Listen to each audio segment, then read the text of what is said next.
So, ayun guys, kung magpaparitoke man ako, gagayahin ko yung mukha ni Mami Indonesia, di kaya ni Ay de las Alas. Char. Kasi guys, hindi pa nga ako nag-artista. Ang tawag na sa akin, Maui.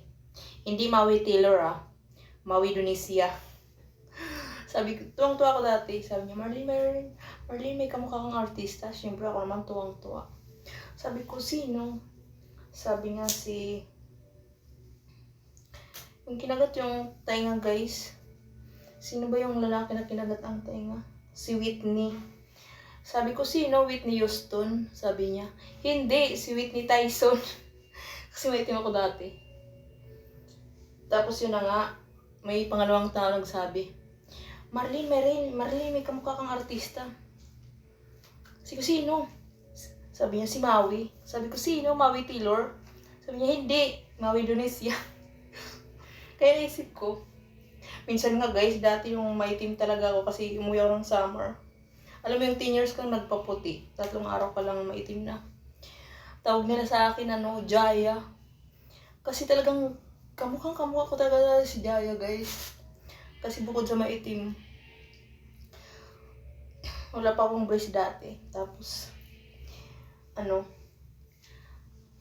ini-insult ako dati kasi kamukha ko talaga si Jaya dahil maitim ako.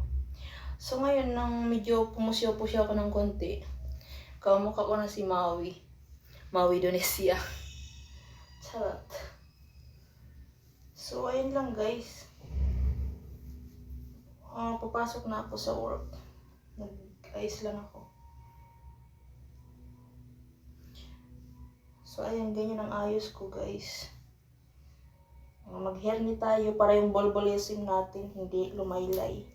By the way, order pala ako ng para sa bolbolism. Down the earth. Ano to? Down the earth.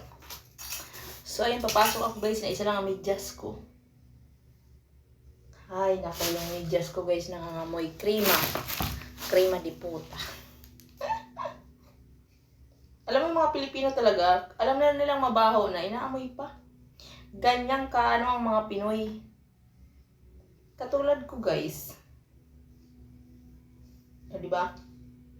Malalaman mo talaga paglabahan yung medyas dahil krema di puta.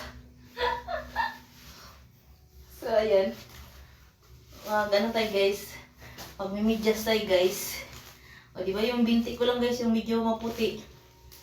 Dapat yung binti ko pantay